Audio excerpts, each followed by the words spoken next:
session from pre-break.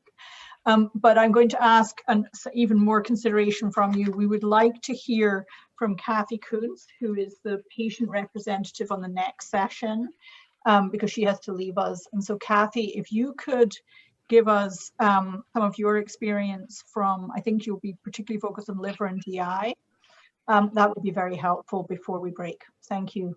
Can we tee up Kathy? I think I'm here. Oh, wonderful. Thank you, Kathy. Thank you so much, Sarah. Thanks so much for the time for everybody today. You know, I have a little bit of a hodgepodge of organs to discuss, but I can share my experience as a amyloidosis patient who had amyloidosis affect both my liver and GI. And additionally, I experienced some neuropathy, peripheral neuropathy from the Velcade treatment. And I also know a number of folks who have both peripheral and autonomic neuropathy that developed through the disease course. You know, for me, my first symptom was an enlarged liver. And I was built really the way I am right now when I was diagnosed. And I noticed my liver was hard. And that's really what set me on a course for diagnosis. And as my disease progressed, that liver hardness just became worse and worse. And the liver hardness, while it may not seem like it has an impact on quality of life, it was very, very painful. My shirt would brush up against the front of my stomach, and I would double over in pain from that liver hardness. I've been in hematologic remission for 8 years, and it's really only in the last 2 or so that my hematologist says she feels like my liver is getting back to normal size and hardness. And so, you know, it's a long period of time from my experience to really see any sort of clinical progress in my liver status. You know, I have had, prior to treatment, my liver enzymes and all of my liver function tests were normal. And so that was not really an indication to me of disease damage. Those escalated and elevated during my treatment and came down as I entered in my hematologic response. Really, the troubling aspect from my GI involvement as a patient was really just challenges in meeting my caloric needs. During my illness, I would crave just a very bland, basic diet. Very different from my normal diet, and I would eat very small portions. It would take me about 45 minutes to eat a half of a peanut butter sandwich just because I had so little interest in eating, and it was so painful when I did eat. The way, frankly, that I was able to identify that I was feeling better and that my GI tract was recovering is what I call my sushi test. Is the day I really felt like eating sushi with a lot of wasabi and ginger on it. I knew that was a real sign to me as a patient that my GI tract was recovering and I was getting back to what I had as a normal life beforehand. But that double whammy of my liver issues and my inability to meet my caloric intake, the reduced ability to produce albumin. I had a great deal of ascites when I was sick, and that on my quality of life was very detrimental because it interfered with just my ability to meet my daily functional needs. From a nerve perspective, as I speak with patients who have peripheral neuropathy, again, that's another double whammy with the risk of peripheral neuropathy as a side effect from some of the treatments, as well as the peripheral neuropathy that comes from the disease. And, you know, meeting patients who are wearing, you know, foot braces, ankle braces, so that they can have some level of mobility from the disease is a real challenge. And the impact on mobility from the peripheral neuropathy really interferes with quality of life. The autonomic issues, again, that can manifest itself in GI motility, which if you also then have GI involvement, there's this dynamic of diarrhea and constipation that could be from the GI involvement. It could be from the autonomic neuropathy. It could be from treatment. And so it's really, as a patient, dealing with those challenges with your bowel habits is very disheartening, and is also something that I struggled with, and I know many other patients struggle with.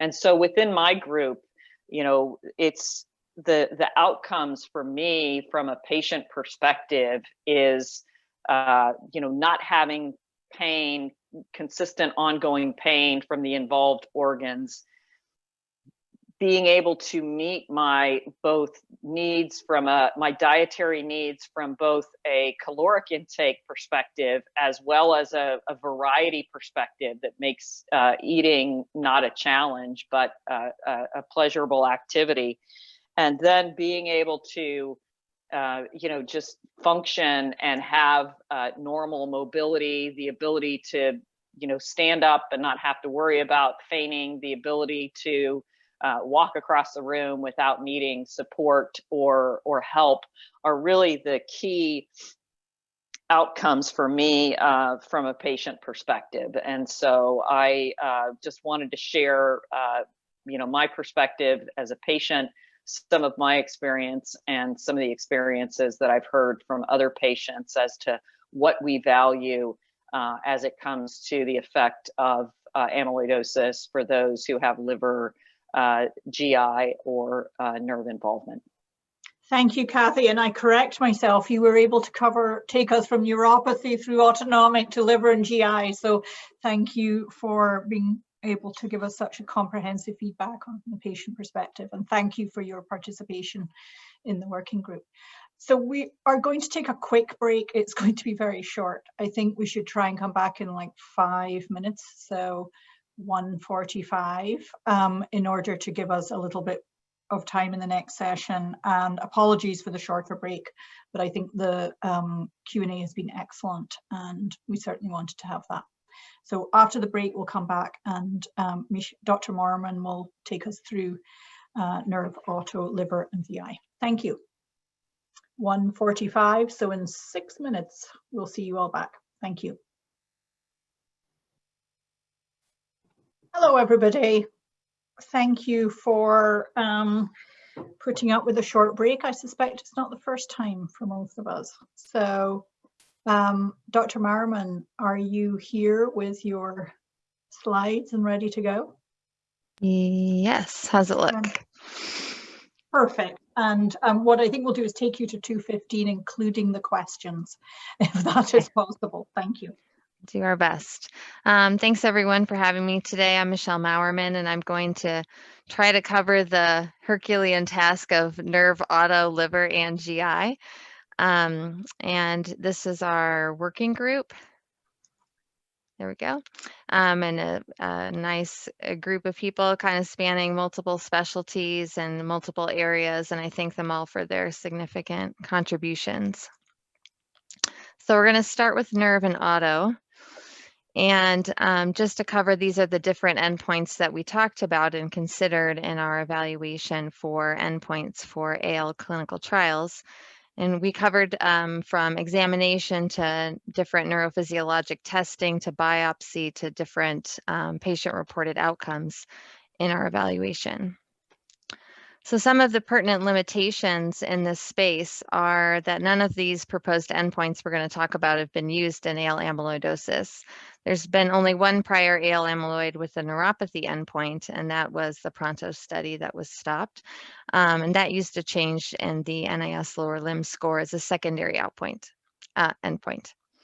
So what we did was we extrapolated a lot from the TTR amyloid literature due to the similarity in the peripheral neuropathy phenotype. Both are link dependent, both are symmetric, and have sensory, motor, and autonomic involvement with relentless progression. Some key differences may be in timing to when to measure these endpoints in AL versus TTR. We know that AL is treated differently versus a chronic genetic neuropathy. And so when we assess for change may be a bit different, but we also need to keep in mind that compared to some of the other organ systems, more time is often needed in a trial to assess for nerve improvements, just given the degree of axonal degeneration and the time required for nerve regeneration. And another key limitation is that the treatments for AL amyloid could affect our neuropathy, and we'll have to adjust for that in the consideration of endpoints, but that may be a bit trial dependent.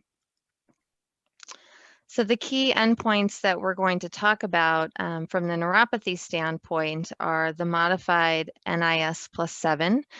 And of that, we chose to incorporate the neuropathy impairment score, nerve conduction studies, and lower limb function. And then we also paired this with a patient-reported outcome and disability score, and that's the RASH built overall disability scale. And then we also wanted to mention the Norfolk Quality of Life diabetic neuropathy scale. This has been used in all of the TTR studies as a assessment of neuropathy in multiple domains. We didn't choose this one so far as our primary outcome, but would like to consider some of the quality of life measures with the quality of life working group as to how we can maybe incorporate some of that together. From an experimental standpoint, we'll discuss neurofilament light chain.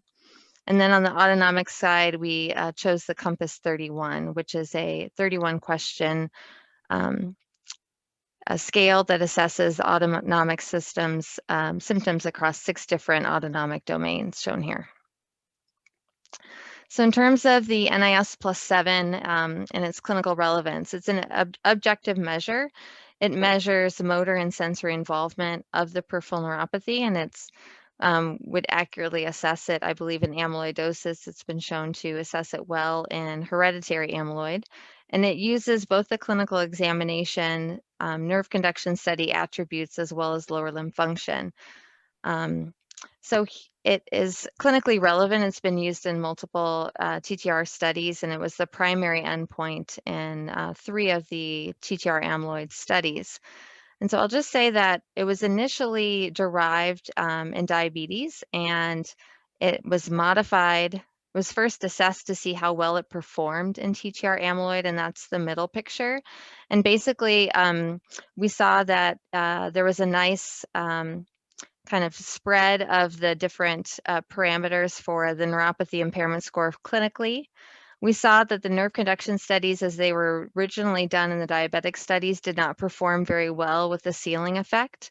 And so those were adjusted to, instead of including conduction velocities and distal latencies, were modified to include nerve conduction amplitudes, where we saw much better responses without a floor or ceiling effect.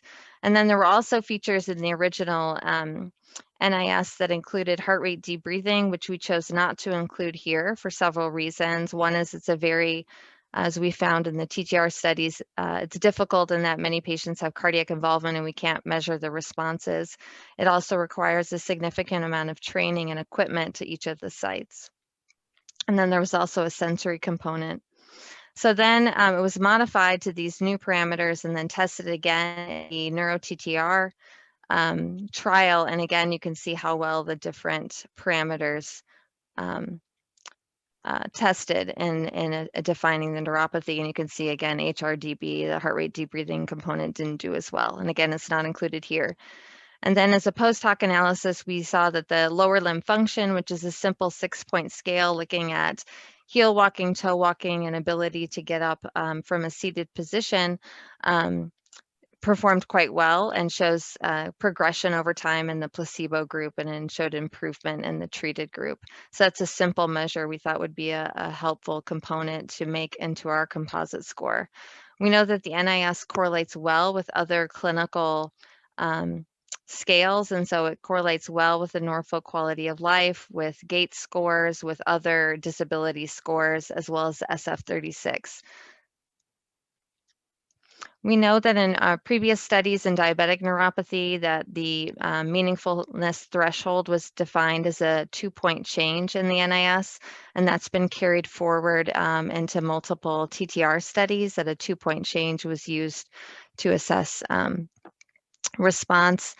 And what we know is that from the prior studies that using multiple measures, like seeing efficacy in more than one neuropathic domain, like in the clinical exam, as in the nerve conduction studies or sensory testing, that it bolsters the argument that the endpoint, that the treatment is efficacious. So it's always been favored to use 2 or more endpoints in terms of a composite score. We know from natural history of AL amyloid that there's a relentless progressive neuropathy.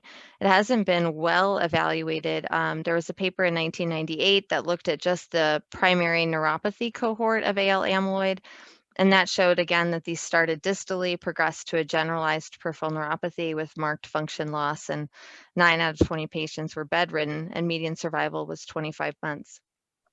We know from the TTR studies that the NIS and the NIS plus 7 deteriorate at about 10 to 13 points per year for the NIS, and for the NIS plus 7 of 12 to 13 points per year. So extrapolating from that cohort of patients, a year study should be adequate to assess that 2-point change. This was further assessed in TTR in a multinational study by David Adams, and that showed again the NIS progressed by 14 points per year. Similarly, the NIS progressed, plus 7 progressed by 17.8 points per year. And then we saw that in the Neuro TTR and then the Apollo study. So again, these were all measured somewhere between 1 year to 2 years in terms of the different endpoints. And I think we have a good sense of how the NIS plus 7 and the NIS worsen over that time frame, but it has been variable because this study, this picture shows that on the bottom here that the NIS plus 7 continues to be modified for each of these studies to find the parameters that best evaluate TTR amyloid. So again, as we would recommend modifying ours a bit as well, but that's why the numbers are slightly different between trials. We also recommended pairing this with the Roche overall disability scale. And this is a subjective scale. It's a 24-item questionnaire that measures limitations in the usual ADLs and social participation. And it's been validated in other neuropathies, including Guillain-Barré syndrome, CIDP, as well as IgM neuropathy. And it's clinically relevant. Again, it measures daily activities of daily living and the ability of an individual to function independently in daily life. It's been shown to correlate with grip strength, and it was shown in hereditary TTR amyloid to be defined well by the different stages of disease. So the scores separated out nicely with severity. I don't know a lot myself about the statistical analysis on the Roche overall disability scale. It's kind of difficult to interpret, and I've shared that with James as well. But kind of basically what they're looking at is comparison of someone's score to themselves using individual standard errors, and then they use a minimally clinically important difference related standard error score, and then they base they subgroup those scores into 5 different subgroups as to whether or not it's clinically important improvement, it's clinically unimportant improvement, no change, and so forth. So there are some established meaningfulness thresholds. In terms of the natural history and the time frame to assessment, we again know from the Apollo data from TTR amyloid placebo group that you can see here that green shows patients were able to perform these tasks without difficulty in green, with some difficulty in yellow, and then unable to perform in red, that the placebo group in general had some difficulty in performing some low intensity tasks. But by the time of the trial, which was an 18-month trial, we saw that most patients were unable to perform more difficult tasks. And you could see here in the placebo group in the more red here from the baseline. And so this again was statistically significant at 18 months, but was able to separate out at 9 months. And then briefly, the Norfolk quality of life. Again, this is another subjective measure that provides a numeric score that's been used in other neuropathy trials like diabetes, as well as hereditary TTR amyloid. And again, it's clinically relevant. It's a measure of the neuropathy symptoms, the complications, ADLs, and chronic health status, and it is shown to correlate well with the neuropathy impairment score.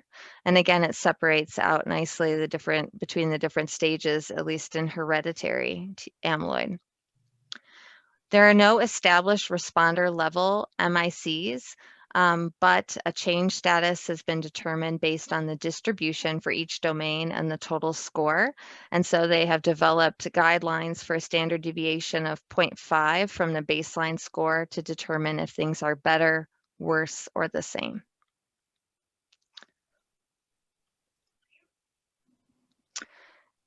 We know that from prior studies, again, in hereditary amyloid, where we're extrapolating basically all of our information from today, is that we see that the placebo group worsens in a meaningful way over the course of these trials that, again, in general, we're running between 15 and 18 months with separation and some statistical significance at 9 months. So showing that we can measure those in a trial at that time frame. From an exploratory endpoint, we would like to consider looking more at neurofilament light chain. We know that neurofilament light chain is raised not only in hereditary ATTR, but compared to healthy controls, but in lots of other different types of neuropathy, like Charcot-Marie-Tooth, inherited neuropathy, and others. And the level has been shown in at least hereditary neuropathy to correlate with disease severity. And we know that the levels go up as the disease progresses. And it correlated, a decrease in levels correlated with the improvement in the modified neuropathy impairment score in the Apollo study. We know, so it'd be interesting to look at it as to see if it can become a better biomarker and looking at worsening neuropathy or improvement in neuropathy during a trial. Some limitations about it is that it is a biomarker of axonal injury and chemotherapy-induced peripheral neuropathy. And so depending on the drug that we are testing, we'd have to consider its values if it was neurotoxic. In terms of autonomic endpoints, the one we wanted to pursue is the COMPASS 31. It's a composite autonomic score. Again, it's a subjective score, and it has been tested in over 400 healthy controls, and it provides a global autonomic severity score as well as 6 different autonomic domain scores. It's really one of the only validated instruments in assessing the multiple domains of autonomic function. And it's been validated in diabetes as well as other autonomic conditions like postural orthostatic tachycardia, multiple system atrophy, and diffuse Lewy body disease. There is no MIC data, however, for this endpoint, but it's definitely favorable as compared to thinking about a multi-center trial trying to do autonomic testing, which still only gets at a few of the different domains. We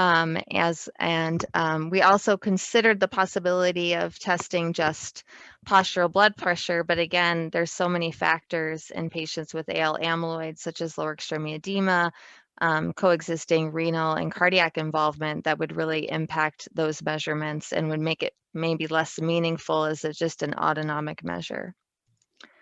The Compass 31, again, that has been used, or at least was looked at in the Apollo study for hereditary TTR amyloid, and it did show that the placebo group did worsen over the 18-month study, as to where the treated group showed improvement. And so that was measurable at that 18-month time frame. And I think pertinent to the AL subgroup as well is that these changes were particularly seen in orthostatic intolerance and in GI, which I would argue again are two of the most important autonomic components in AL amyloid. And you can see here the placebo group, this is GI on the top and orthostatic intolerance on the bottom. And you can see the placebo group, shows significant worsening, no change or worsening throughout the course of a trial. So now I'm going to switch gears to the liver group.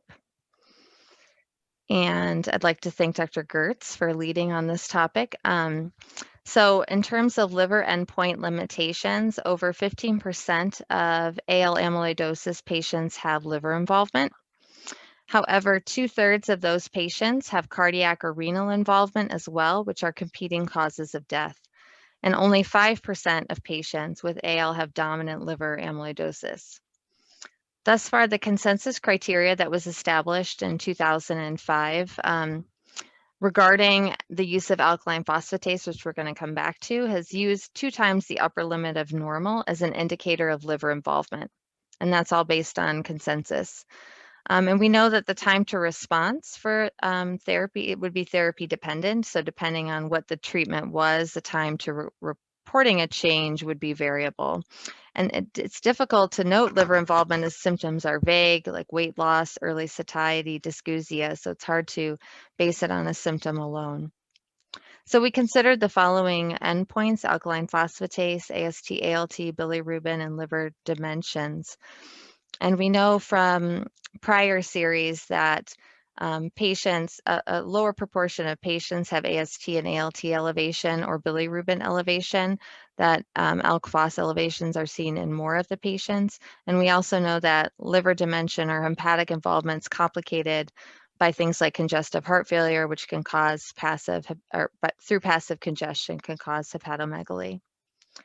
So in terms of alkaline phosphatase, again, a consensus response has been reported as a 50% reduction of the alkaline phosphatase elevation, but it hasn't been validated as a survival endpoint, nor are there any ROC curves constructed to find the optimal percent decline associated with outcome.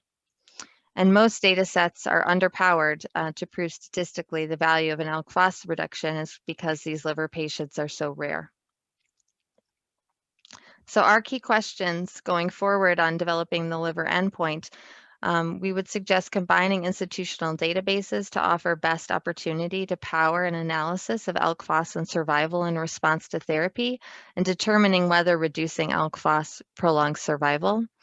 And we've discussed that exploring the pharma databases for the ixazomib and the daratumumab trials would be useful. We also wanted to explore the idea of liver fibroelastography as a research endpoint. This has been done with both ultrasound and MRI in small groups of patients as a way to assess serial change in liver stiffness, and we think this deserves further exploration. Lastly, we'll talk about GI, and again, I'd like to thank Dr. Clark for leading in this area. In terms of GI endpoint limitations, the GI involvement causes significant morbidity as a key impact on reduced quality of life, as we've heard from Kathy. Gastrointestinal involvement is common with amyloid, but can be heterogeneous and affect different parts of the gut. So there's just no one pattern that's pathognomonic. GI symptoms are multifactorial and can be affected by other organ involvement and medications. And so GI symptoms may not reflect true GI involvement. And there's no validated outcome in AL amyloid. And we know that patients in these trials, they're not treated in a vacuum. And so improvement in their symptoms may just reflect better management of their symptoms by their primary team, independent of the results of amyloid therapy. And the time to meaningful difference may really be patient or drug dependent. So we considered the following endpoints: GI tract biopsies, imaging, motility testing, and patient-reported outcomes. And at this point, we really can't recommend a primary GI endpoint at this time, and we recommend pursuing an exploratory endpoint in early clinical trials to use that data to develop drug disease-specific outcome measures. And to do that, we recommend using the PROMISE GI, which is a government-sponsored patient-reported outcome GI survey. And it's been assessed in large GI populations as well as non-GI conditions. It's a 60-question assessment that assesses many different symptoms of GI involvement. However, many diseases, and we would recommend this for AL, would be to tailor a short form specifically to AL amyloid patients. The benefits of having a patient-reported outcome, again, this would be a limited burden to the patient, and it reflects an important outcome measure, as we've heard, and it really may capture a change in GI function with therapy. There are some MID data on the PROMISE GI. It was evaluated in 256 GI patients with multiple different diagnoses, although I did not see amyloid as one of those. But the estimates for improvement ranged from 0.5 to 0.6 standard deviation for worsening. And the other thing I just wanted to bring up, we weren't able to include this, but we think, as we heard from Kathy, nutritional parameters are an important component, and limited food tolerance and concerns remain a key issue to patients. And so capturing that data may be useful exploratory endpoint. But I think at this point, we don't have any clear PRO or specific endpoint that we know to test to look at this better, but we think it would be interesting to explore. Okay, so hopefully that left us with ample time for discussion. That was superb, Michelle. Thank you. Mm-hmm. A huge amount of stuff in a short period of time.